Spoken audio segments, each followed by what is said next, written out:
program right now. It's 3 o'clock my time, 11 o'clock our Alaska presenters time, and other, all to the top of the hour, all places in between. We're happy to have you here today and welcome you to COSA's February member webinar. I'm Barbara T., COSA's Executive Director, and we're happy to have you here on COSA's behalf. Our staff on the call today include Becky Julson, who's COSA's IT Coordinator, and COSA's new staff member, Mary Margaret Bell, who will be succeeding me as COSA's Webinar Coordinator in March. And I will let you know who our speakers are for today. We have a distinguished panel of speakers, representatives from State Historical Records Advisory Boards, as well as our Coordinator and Director of State Programs, Dan Stokes from the NHPRC.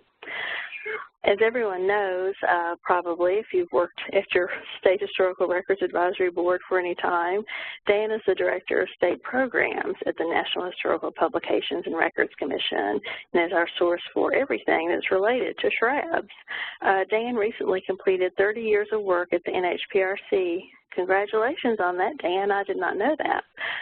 He's also looking forward to working with the 7th NHPRC Executive Director, who's going to be on board with the National Historical Publications and Records Commission and the National Archives and Records Administration very soon. And then our second speaker will be Zachary Jones. He works as an archivist, too, for the Alaska State Archives. He served on the Alaska State Historical Records Advisory Board for 9 years, and he was also the acting chair of the board for the past year and a half while the state archivist position was vacant. Zachary is also one of COSA's 2 recipients of the 2017 COSA Ancestry Leadership Award. And Lizette Pelletier from Connecticut is the state archivist in Connecticut and the state coordinator of the Connecticut State Historical Records Advisory Board. She's a member of the Council of State Archivists Board of Directors and also is chair of COSA's Development Committee. And last but not least, Fred Previtz of Ohio has been an archivist with the Ohio History Connection since 1999 and has been the Ohio State Archivist since 2010. He's also the state coordinator of the State Historical Records Advisory Board in Ohio. And as you can see, our agenda basically follows what who our speakers are. Dan is going to give you an update about news from NHPRC, and then we're going to hear presentations from Alaska, Connecticut, and Ohio on their SHRAB programs, and then we'll have a Q&A, so I hope you have lots of questions for our speakers. We'll just take a few minutes at the end to do upcoming programs and announcements. So with that, I will pass it over to Dan, and he will give us NHPRC's update. Thanks.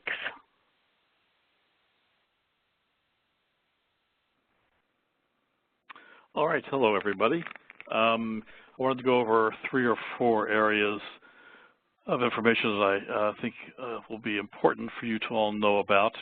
Although Barbara alluded to our executive director position vacancy, we actually have 2 staff vacancies at the current time. Regarding the executive director, NARA's Office of Human Capital reviewed all the applications that came in. They determined who they felt met the qualifications and sent those 7 applications to the Archivist of the United States. We don't know everybody who applied. We just know who Human Capital considers to be qualified. So those 7 folks were contacted, had 1-hour telephone interviews by a group of 4 folks, 3 NARA employees and a member of the commission. And then they narrowed that down to 3 people, and the Archivist of the United States interviewed those 3 folks, and he selected somebody, and they have received an offer, and they're now negotiating. So we're pretty far along in the process. The Archivist's original hope was to have them here by the June commission meeting, but we'll expect them to actually be here much more before that date. We're hoping they'll be here by March 23rd because that's when the current continuing resolution runs out, and we don't want to have a person showing up and then the government shut down. So we're hoping they're here before that time, and that's a possibility.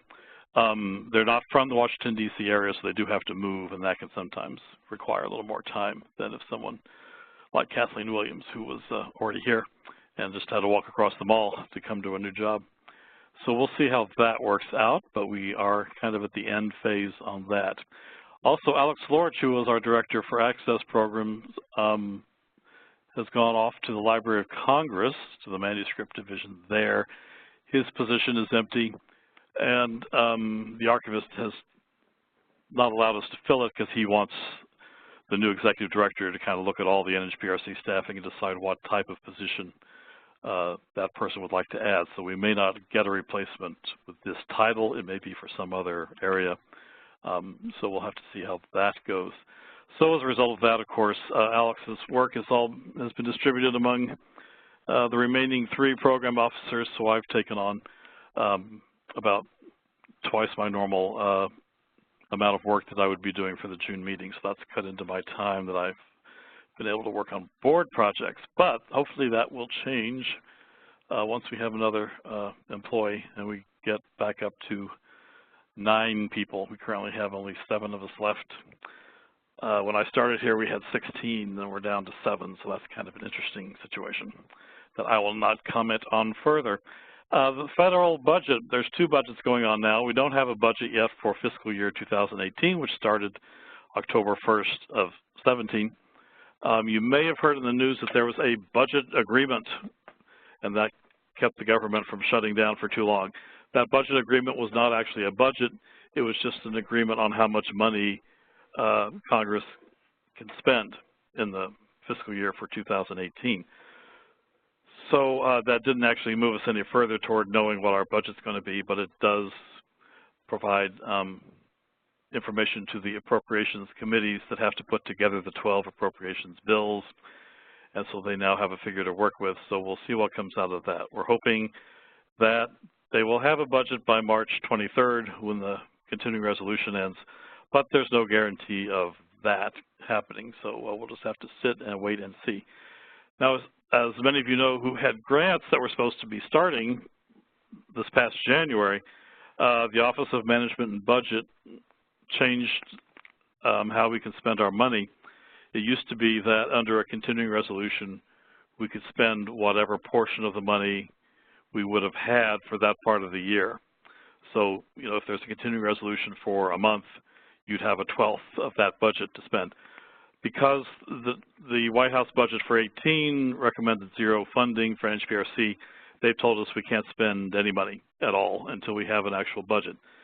So all the state board grant awards that were recommended in November are still sitting and waiting. We're getting all the paperwork done so that we can move on them quickly when we have money. But as of now, we cannot make grants, make the grants that we recommended in November. If you already have a grant, we can still make payments on it because that money has already been set aside. But we just can't award anything new. And hopefully those of you who have July start dates will not feel any pressure on that. We could hope things would be done by then. Also, the White House just released the fiscal year 2019 budget, in which, again, NHPRC is zeroed out along with major reductions at NEA, NEH, all those other folks, IMLS. What they also submitted with their budget was explanation of why they are reducing funding for programs that they want to phase out. So that kind of helps us know why we're not included in that since we are not a separate agency. But it does give us an idea of what areas they're looking at. Their basic argument is that the arts and humanities are not a core program of the federal government, that the funding available from these agencies is so small that it doesn't make any difference. And a new wrinkle that I don't remember from last year that they put in is that some of these grants go to institutions with resources of $1 billion or more, and so why should these people need to get grants from these small agencies? They should have the resources.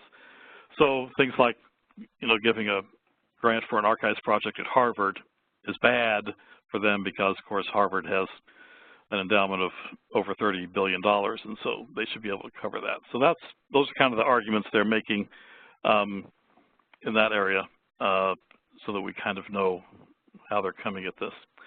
So there will be a call going out at some point, if it hasn't already, for action on Capitol Hill. As you may know, NARA has to be pleased with whatever we get from the White House. We have to support whatever the White House figures are.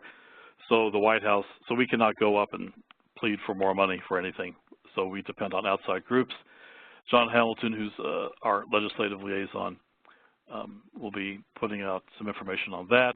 And he has said in the past, it doesn't take hundreds and hundreds of people with thousands of dollars in donations to make a difference. He said 12 people contacting a legislator can make the difference between funding and no funding. So it doesn't require huge numbers of people to make a big difference. Let's move to the follow-up of the State Board Symposium. This was on hold for a while, the follow-up meeting that we wanted to have to kind of deal with some of the issues that came up. The symposium was basically to find out the issues that needed to be discussed, not to make any decisions itself. So we wanted to have a follow-up meeting, and we did have enough money left in the cooperative agreement to do that. That was put on hold.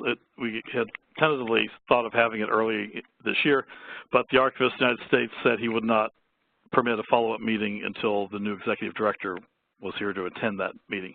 So that kind of put everything on hold.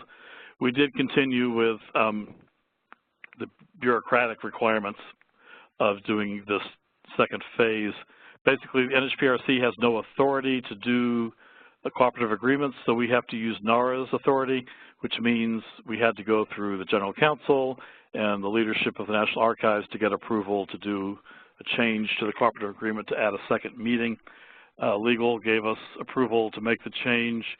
I worked with Ann Ackerson and then Barbara to extend the cooperative agreement from December 31st of 17 to September 30th of 18, so we do have all that extra time now. And so the archivist, fortunately, has said we're far enough along in the executive director search that we can go ahead and schedule a meeting. And it has been scheduled, Barbara can correct me later, for I believe April 9th, so that it's part of the COSA board meeting in Washington. It'll just be extended a little bit, and that will allow them to meet with various NARA employees, not just NHPRC, but others as well, to go over some of those issues. And potentially, if we have any funds left, we could potentially even do something at the joint meeting in August. We'd still have some time left to have even a third gathering of some sort if there's some funding left with that. So let me,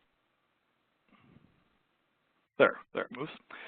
Final issue to talk about before we move on to the presentations is the State Board Programming Grants. The draft deadline is April 4th of this year. Remember, the drafts can be emailed to me. They don't go through grants.gov. The final deadline is June 13th. Those have to go through grants.gov. I suggest that if you are applying in June, that you immediately go to grants.gov and make sure that everything is working properly. You want to make sure that it's functioning well before the deadline, because it could be problematic sometimes when things don't work exactly perfectly. I've met with two boards, Wyoming and Illinois, to kind of go over some of the areas of interest that we're looking at. What I'm hoping to do, even though I've had to take on some extra duties and don't have quite the time I was hoping to have, is contact basically all the state boards that are expected to apply in June and talk one-on-one with the board or the coordinator or some group of the coordinator and maybe some board members or another archive staff who are working on this, to kind of let them know how they can improve on their application from last time. We had several applications that did not get very high ratings from the review panel and did not, you know, when the commission is meeting and they're looking at state board and they're looking at other program applications, and we really want the state board grants to compare favorably with other programs. That's kind of how you can get yourself a little bigger piece of the pie, is by looking as good as or better than the other programs. When you are at a, well, you're just not looking as good, the commission can tend to say, well, I'd much rather spend our money over here than do it for this. So I'm hoping we can improve the quality of some of the applications. Often the programming is very good. It's just that the writing, the explanation is not complete. You've left out details that the commission would have wanted to know. And other times the programming just doesn't meet up with the expectations that they have. So some of the areas I will be focusing on when I talk with folks is are items that are from our strategic plan that boards can have a big part in, such as creating and sharing best practices, especially for small repositories. We have small, digitization practices for small repositories. That has come out from one of the boards. Even minor best practices that are things like not doing item level description and item level processing, which a lot of small institutions feel they need to do so they know absolutely everything they own, and takes a lot of time and makes it very difficult to get through all of their collections in a timely manner. Professional development is still good. We're not avoiding workshops, so states who do those, one area that we are looking at specifically is professional development that moves people to the next stage in their knowledge. So things that will help improve capacity among people. I'll go ahead and call out Texas that has done this by offering several of SAA's digitization related workshops. That's moving people beyond the basics who can to a higher level. Preserving and increase online access to archival records, that's kind of the biggest issue. Basically, any regrant or other type of project, they're going to expect some kind of an online access component to it, even if it's not the actual records. It needs to be a brief description of the collections that were processed or something online. When you do regrants and there's no real access component, that does not capture the good interests of the commission. So even people who are at a very basic level and need to put their records in boxes and folders, they'd still be expected to do some kind of a brief description that they could put online somewhere. And if they don't have the capacity, then the commission would expect the board to take that on as a project. How do we get them that capacity? If they don't have it, how do we help them get it online somewhere else? So those kind of issues are important. Enhancing public participation in archives, that's beyond just saying, hey, our collections are open for research, come on in. This is access to folks who may not use this to write a paper, write a book, write an article, but just to use it for some other less scholarly means, but still an interesting way to use records. And advancing the capacity of archival repositories. Examples of this are things like making sure that if you've offered workshops, you might follow up with those people to find out how did you use this to improve what you're doing. If somebody did a very basic regrant project, going back to them saying, hey, can you apply again for something a little more so that you can keep advancing your capacity and growing and becoming a better repository. So those are some of the things, and I'll detail those more when I talk with folks independently over the next month or so, since that draft deadline is coming. And drafts don't have to be complete and full and perfect and beautiful. They can have the basic idea, and that's sufficient so that we can get an idea of where we might need to expand on issues or correct things or clarify things. So that's all I'm going to talk about. And Barbara and I were talking about what to do on this program. I thought about contacting some of the states that have done new programming or taken old programming and found out, oh, here's how we can make it even better. And so there were several states that did that, and we've contacted 3 of them. So I believe that Zach in Alaska is going to start us off with his presentation.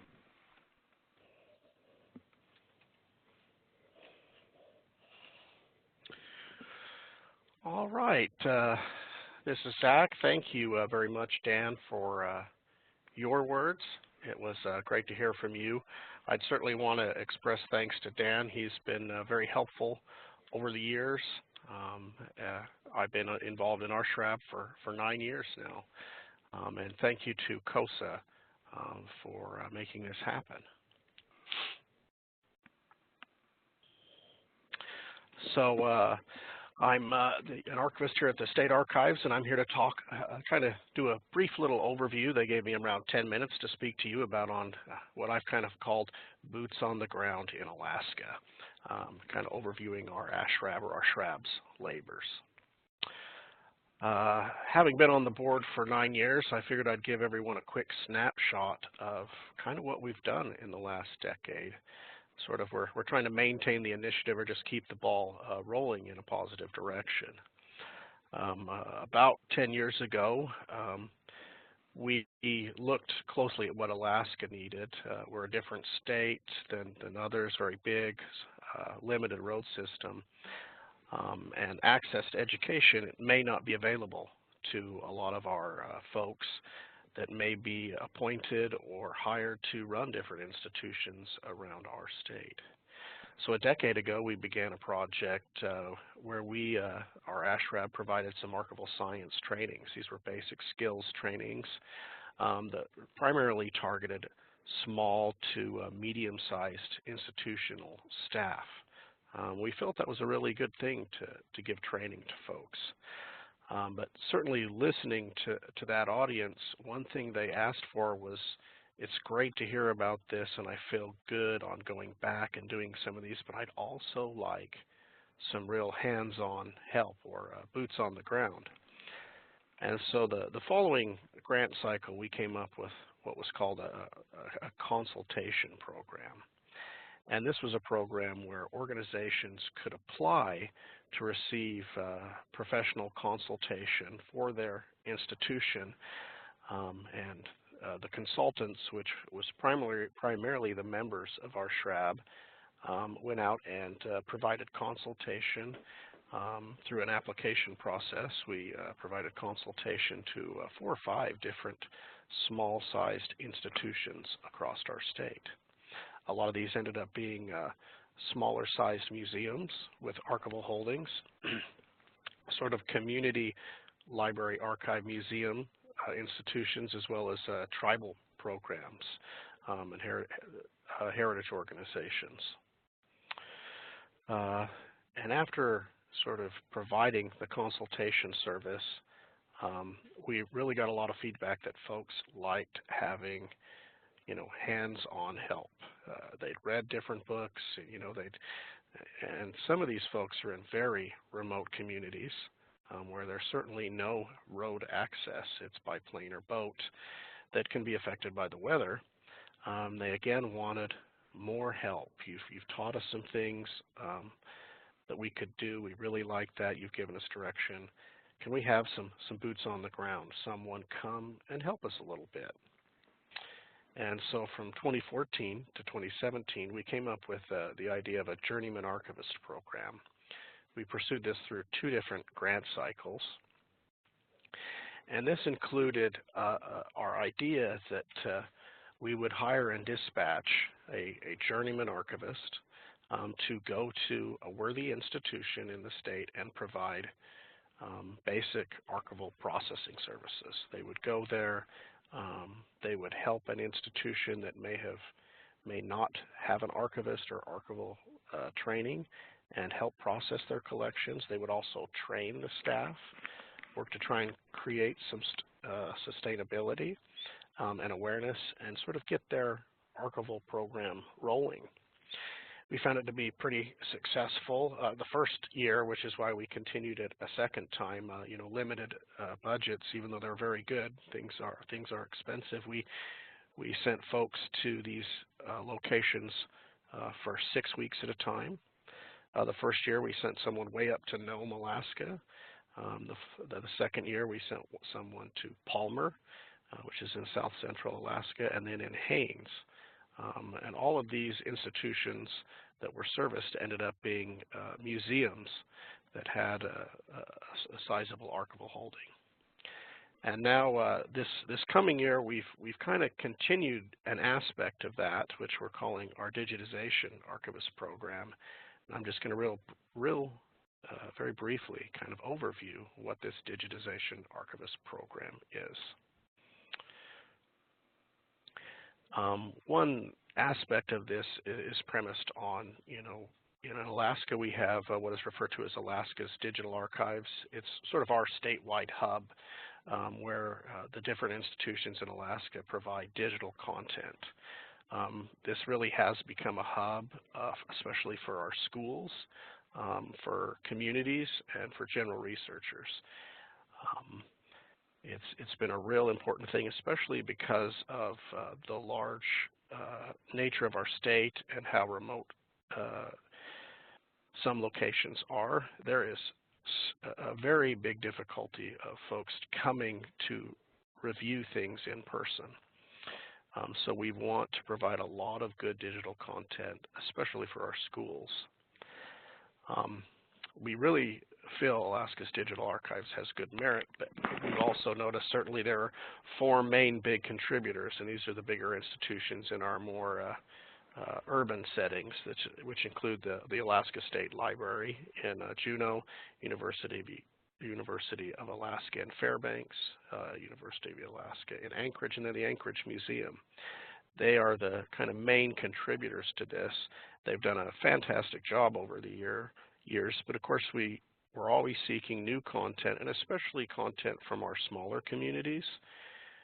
We want to ensure their voices are represented, and we've certainly found that our smaller communities certainly can provide very good content and description of the materials in their own community, rather than having folks from a distance do it. So we're really wanting to get more content, empower more communities, and get them participating.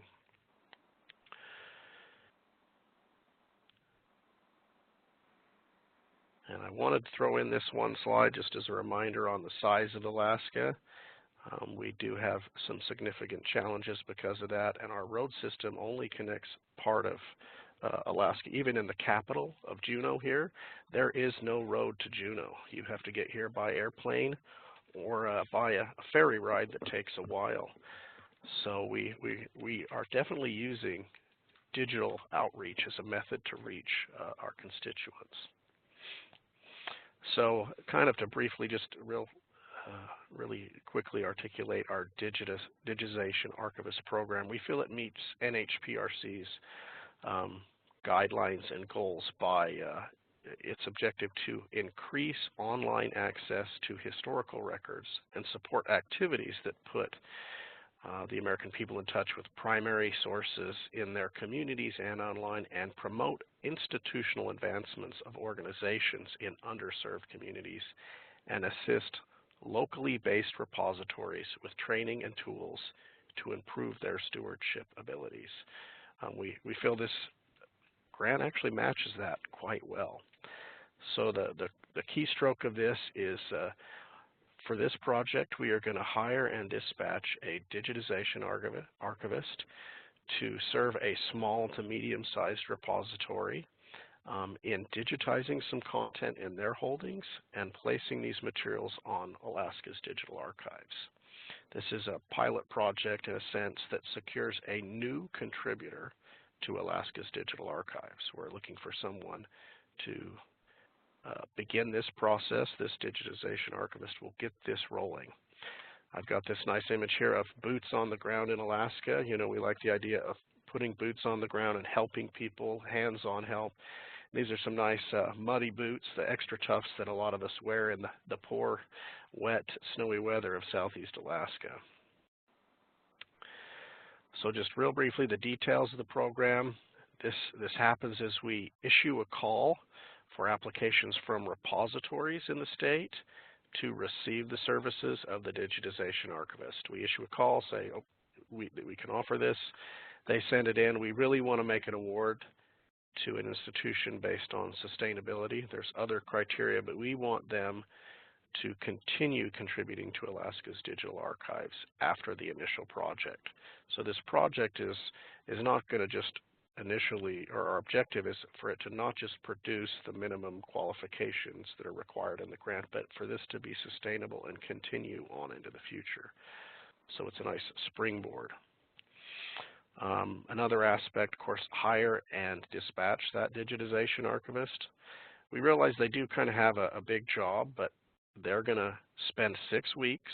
We will send them up to whichever location, institution is the most meritorious. They're going to set up a scanning station in the software, work with the institution for a week or so to make selections on what should go into Alaska's digital archives. We are going to shepherd them a little bit and help them with this process, and then they're going to contribute material to it. Throughout this process, they are responsible for training the institutional staff to create sustainability. We want the staff to continue this process after the digitization archivist leaves and fulfills their 6 weeks of responsibility. And finally, we use an MOA to govern this process. Just a few small things. We use the salary money to pay the digitization archivist through this re-grant process. We give it to the repository. They eventually pay the archivist, the digitization archivist, as they meet their criteria. Doing that helps us get around the whole hire and situation with the state government by letting the repository handle it. And we reimburse the digitization archivist for their travel after they submit their final products and reports. We ask them to do a whole bunch of reporting and even try to publish in an archival newsletter, which has happened in the past, to sort of make folks more aware of this program and process. Now that really concludes my time. I'd just like to thank you all for listening.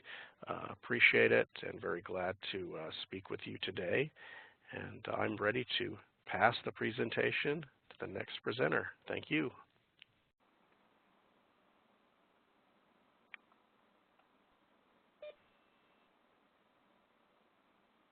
Okay, so this is Lizette Pelletier, and let's see if I can get my slide to come up here. There we go. All right, thank you, Zach. I may be contacting you. You've given me some ideas that'll help us with our project.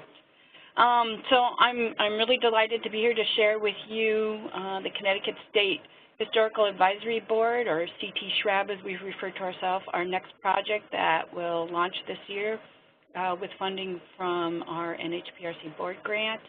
The Traveling Archivist Implementation Grant is going to be a pilot re-grant program intended to test the board's ability to provide small project-specific grants to cultural heritage organizations that have participated in either of the 2 prior traveling archivist projects that we funded, as well as the basic training workshops that we've offered over the past few grants. We will be partnering again with Conservation Connection for this project. Since 2009, our 2 organizations have collaborated on 5 NHPRC grants.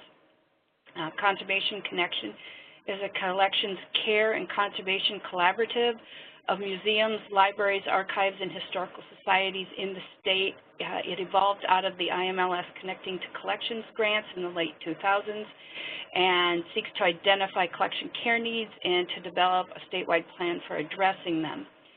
Conservation Connections Director Kathy Crogwell-Varda will once again serve as our project director.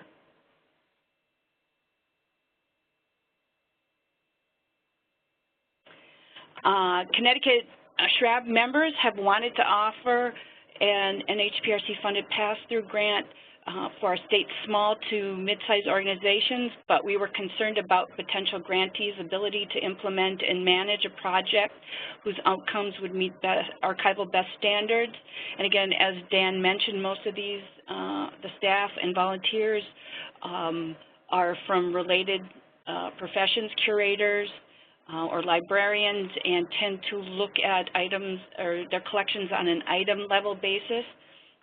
And so the board decided early on to utilize its NHPRC board grants to increase accessibility to and ensure the preservation of significant archival materials here in Connecticut through education of cultural heritage staff and volunteers in archival management principles and preservation techniques. This would enable them to develop and expand their abilities to care for and manage their archival collections according to our professional best standards and practices. In addition, the board wanted to gather information from the participants regarding their institutional specific needs. So incorporating these two goals into every board grant project has allowed us to build on the one preceding it. Information learned from program presenters and evaluations determined our next area of focus. As a result, these programs have addressed both our target audience documented needs and areas they identified and requested assistance in a timely manner. So we were able to evolve the program as we went along. Since 2014, we have presented 12 archives-related workshops in appraisal, arrangement, description, access, digitization, storage and preservations, etc., to more than 250 program participants.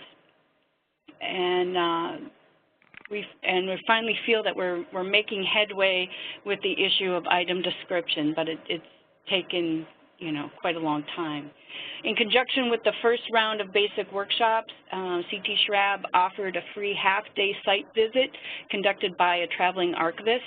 Each visit was designed to meet each repository's individual needs, including a written report that outlined the traveling archivist's findings and recommendations on various topics related to its specific archival collections. Some visits were broad in scope and others were more tightly focused.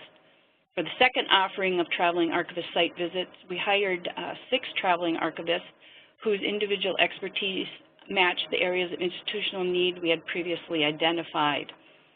At the end of the 2 grants, the traveling archivists have completed 135 site visits, and the accompanying summary reports provide recommendations that are serving as a foundation for future growth of the project.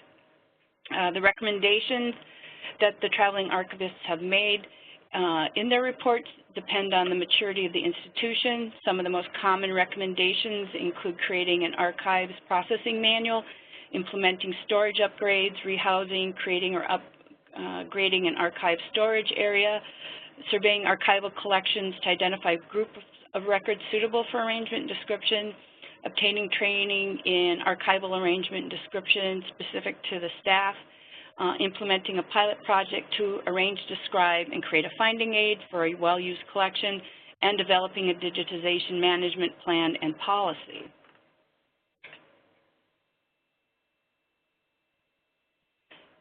So after 8 years of instructional programs and on-site assistance, Connecticut SHRAB members are now confident that we have cultivated a core group within our target audience who are ready to identify, define, and implement archive projects for their institutions that are in keeping with archival best practices. They have the skills required to take the next step and make more of their own decisions regarding what their organization needs to make their collections more visible and accessible. However, they lack the necessary financial resources to tackle these projects. So therefore, our board believes that we are in a position to pilot a re-grant program to provide them with that funding and the additional guidance requirement to produce lasting results and a sustainable effort.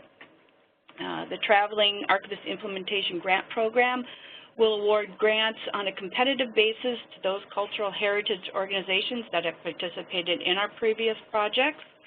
For this pilot project, the board will limit eligible projects to those recommended by the traveling archivist that will help each institution advance professionally and increase access to their archival collections.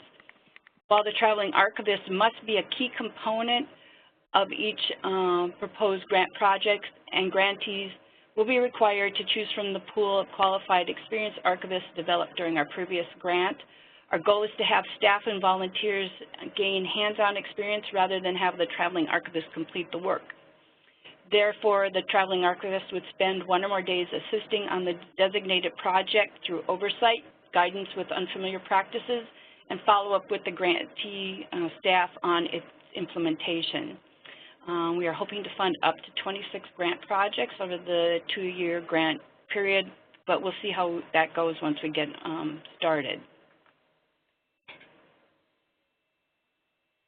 To ensure that participants in the re-grant pilot project are ready to design and implement a thoughtful project, applicants must meet the following criteria. They have to have received a visit from CT SHRAB's Traveling Archivist Program. They have to demonstrate they have completed at least 50% of the traveling archivist's recommendation as outlined in the report that they received. A lot of that involves having policies and procedures in place, a collection policy, and some other background information that they would need to move forward. And then commit staff time and money, in-kind resources to the project in order to ensure its future sustainability, as well as strengthen staff and volunteer skills.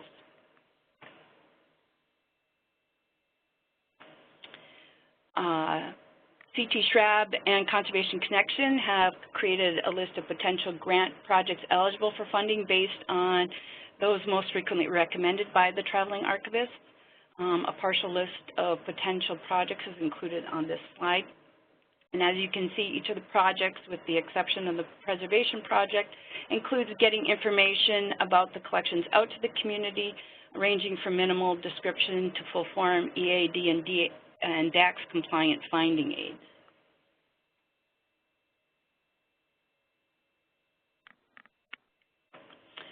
For the first time, we are going to be using an online grant application and management tool, Submittable. Our project manager has used this program on another of her projects, so we're going to try it for grant submissions. She says that it will provide an easy-to-use, customized application, as well as streamline grant management and the ability to collect and share information with our grant review panel members. Grant applicants will provide the organizational and project information needed to evaluate the project, including the project budget, online. And since this is a pilot project, we will be looking to determine if this level of interaction is sufficient to generate the quality of grants that the board is seeking.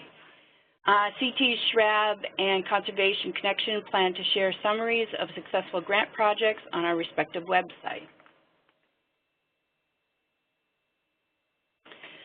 Finally, to ensure that we do not lose touch with the other organizations in Connecticut that have come to rely on our training and educational opportunities but aren't ready for the regrant program, we will continue to provide hands-on workshops as part of the upcoming board grant.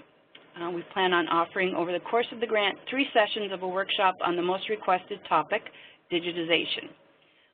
2 instructors are going to provide training on the range of skills needed to embark on a successful digitization program, including the basics of planning and initiating a digitization program, understanding hardware and software needs, hands-on instruction in scanning and file naming, and long-term financial costs of maintaining digital files.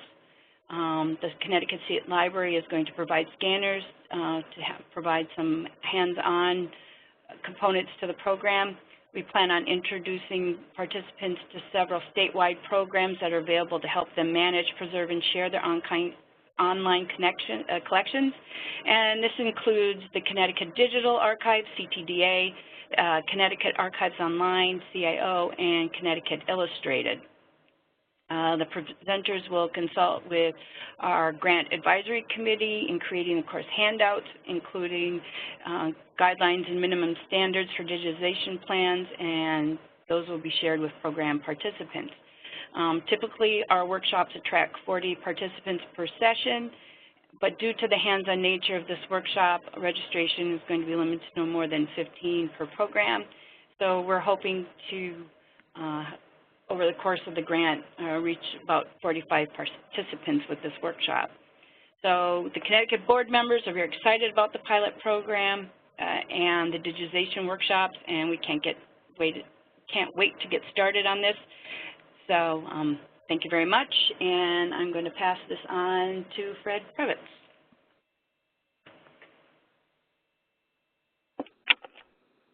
Hi, everyone. Well, I'm Fred Previtz, and today I'll be, whoops, forgot to change the slides. And, well, today I'll be talking about the Ohio Historical Records Advisory Board's Archival Fellowship Program that we are starting this year. Our board has been offering regrants for several years, and we were looking for additional ways to provide assistance to local governments and other archival institutions that don't necessarily have the resources to devote to a grant project at this time or can make the time commitment. We also were looking at ways we could make connections to the public history and library science programs in our state. So like the slide says, the fellowship program will provide 2 graduate students in public history or library science programs with hands-on archival experience. And our board members and other archivists will provide training as well as guidance and supervision during the project. And students will then work with local repositories to preserve and provide access to historical records. And the idea is that these projects will vary from year to year. So one year it could be an inventory project, then next a digitization project or helping with policy development, et cetera. And each student will also receive a stipend.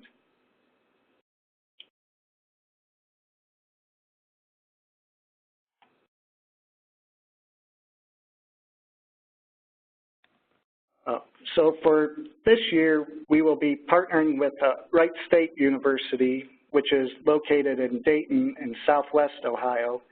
And Wright State offers a public history concentration through its graduate program. And the university's special collections and archives also serves as a repository for local government records for an 11-county region in central western and southwestern Ohio. And the project for this year will be to locate and survey the manumission records held in county record repositories in this 11-county region.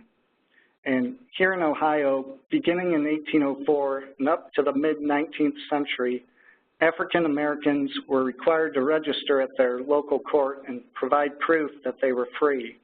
And this process could include providing either emancipation papers or a witness that could corroborate a person's free status. And these records are not only an important genealogical resource, but also collectively are important to understanding Ohio's social, political, and legal environment during the 19th century. So the students will work as a team to locate and survey the manumission records in these 11 counties. And while the records would have been originally filed with the County Common Pleas Court, some of these documents have been found at the recorder's office, and we also know some have been transferred in some cases to local historical societies or libraries. So the students may need to visit multiple repositories within the county to find these records. And during the project, supervision and training will be provided by the head of the Special Collections and Archives at Wright State, Dawn Dewey, who is also a member of our SHRAB, and she'll be assisted by other members of our board, as well as members of the Ohio County Archivist and Records Managers Association. And currently we are finalizing the application form, which we'll be distributing. And then we'll be choosing the participants, and the project itself will start in May after the spring semester ends, and will go till the end of July.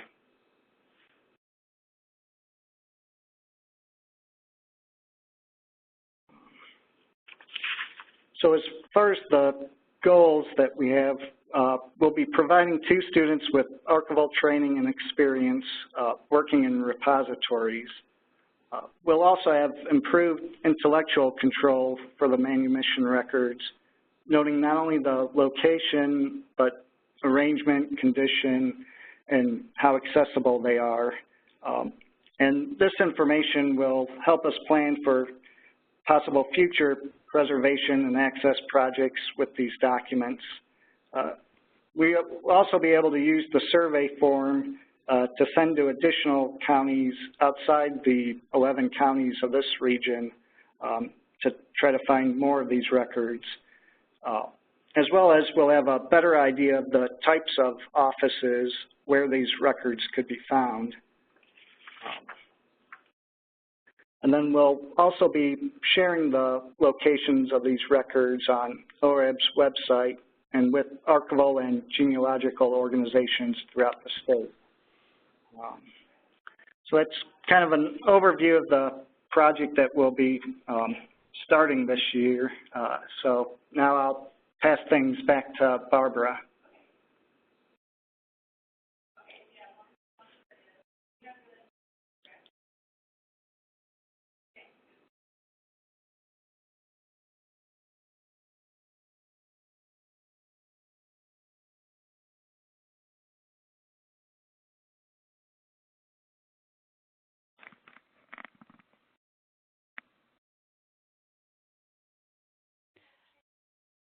Barbara, if you're talking, we cannot hear you.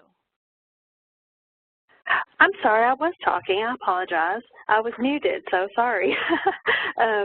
Another webinar mistake. Very sorry. We really appreciate all the presenters. Thank you so much, Dan, for telling us good and bad news from NHPRC. And thank you very much for all the actual good news from the State Historical Records Advisory Boards. It was good to hear from Zachary in Alaska and Lizette in Connecticut, and also Fred in Ohio. So if you have any questions based on their presentations, I know they gave you a lot of information. Okay, here's one question for Zach from Barbara Austin. Does the digitization archivist bring along a portable computer or scanner, or does the institution have to have hardware or software as part of the grant award? That's a great question. We do have some money in the grant, if my memory is correct, to purchase a scanner. So we will provide them with a scanner. A lot of the softwares that they use will be provided as part of this project. The grant includes a startup fee to become a contributor to Alaska's digital archives, which folds them into receiving Content DM and Project Client, some of the other softwares we use. And our staff here, primarily myself as the key contributor to Alaska's digital archives at the State Archives, will provide them with a manual on the metadata specs and all the above to really try to shepherd them. So we provide them with hardware and software and support. Okay, thank you. And then Dan, Becky Katz has a question. Are there examples of successful state board programming grant applications that you can share? Yeah, for all of our programs, we offer successful applications. All you would need to do is just kind of ask me what kind of programs you're thinking about, because obviously these vary widely in what they're doing. If you can kind of say, we want to do re-grants, we want to do workshops, we're looking at a traveling archivist program, kind of what you'd like to look at, and then I can send something to you that outlines that type of project. Okay. And do you have examples like that on the NHPRC website too, or is that just like where you would mask the names and the yeah, date? I think we're trying to do more of that, but due to some changes on our website, we couldn't really do much for new content. But I think NARA has finally, I think we're open for business now again. Right, okay. So we can start posting those. Usually we'll put up one or two, and then if those don't match what you are interested in, go ahead and contact us so we can find something closer to what you want to do. Okay, good. And Lizette, I actually had a question for you about your traveling archivists, because you mentioned there were 6. I assume that means they're part-time, correct? Or you don't have, are you able to fund 6 traveling archivists full-time? Yes, they were part-time. They were on a personal services contract, so they were, we estimated how many, a maximum number of visits that they could participate, and since it was a half day, I believe there was a set fee for that half day, and then yeah, so it was they weren't hired as employees by the state. Okay. And they weren't out every day just based on the requests that you had through the application process. I was interested in your online grant applications too. That it'll be good to see how that works. Yes, we're curious how it's going to work too. Well, if we don't have any questions, it's your last chance for questions. I will move on to a couple of announcements. They're COSA related for those state archivists and state archive staff on the call. We have some COSA events that are going to take place within the joint annual meeting with COSA, NAGARA, and SAA. The thing that the state archivists will be the most interested in on the Wednesday prior to the start of the program sessions on Thursday, we're going to spend a day at the National Archives with National Archives staff. It's the Great Idea Exchange Day, and we're going to be talking about some shared projects that NARA and NHPRC and COSA can work on together and just share information about projects we're working on, so be sure and mark that on your calendar. And all the state archivists and state archive staff who are here today, we will be sending out information about more detail about this schedule within the next couple of weeks. And for those of you who aren't in state archives but are archivists or really interested in the archival profession, be sure and join us for this meeting. We actually do have a get-together of members of State Historical Records Advisory Boards at the annual meeting, so we hope that if you're there, you'll be able to come to our meeting. We also have a webinar evaluation at the end. Don't sign off yet. I know this is usually our last slide, but please don't sign off because we have a couple more slides. But when you do get done, you will go to an evaluation, and we'd appreciate your feedback. We really want to know how we're doing, especially with our SHRAB town halls. We have a couple of these a year because we want to make sure that members of State Historical Records Advisory Boards can get information from each other, and we really would like to know if you're a SHRAB member, what kind of information you're looking for, or also just any general tips you have for us for the webinar. We do have a couple of upcoming webinars in our webinar series. March 22nd starts our Management and Leadership series for the year, and we're going to be lucky enough to have Chris Barth from the U.S. Military Academy speaking, and he's really very good, so I hope that you'll be able to join us for that. And then we're going to be skipping management and leadership and going to advocacy because we want to talk about some of the advocacy work that we're going to be doing at the joint annual meeting in August, and also some work that will be going on. Prior to that, as Dan mentioned, you may be getting an action alert from us about action that we need to take for funding, not only for NHPRC, but for IMLS and NEH and the National Archives. So we'll fill you in on that a little bit more in April. And we have a couple of special events coming up. Next week is Endangered Data Week. Be sure and watch COSA's Twitter account and Facebook page for information about that. Sunshine Week is in a couple of weeks, so the same thing. Also, the National Archives is hosting something that's going to be webcast on March 12th. If you're interested in that, let me know and I can send you information about it, or watch our Twitter feed. And also the COSA mid-year board meeting is coming up in a couple of months. And next week, you'll be getting an announcement about the COSA Awards program for 2018. Just a reminder, we're really looking to recognize members and others who have contributed to COSA and to the archival profession. So be watching for that announcement. We have 2 Victoria Irons Walsh Awards. One is for career leadership, and another is for a travel stipend for state emerging leaders for a state archive staff member, and there's an advocacy award, a Rising Star Award for a particular project or staff member who's made a difference in a program. And then the COSA, which everyone here should be interested in, COSA and NHPRC jointly give a SHRAB Award of Merit. So if your SHRAB has been doing interesting things, like the 3 we just heard now, we'd be very interested to see an application from you for for the awards program for that. And Dan, you'll be happy, I just made the NHPRC COSA-SHRAB Award of Merit application a little bit shorter.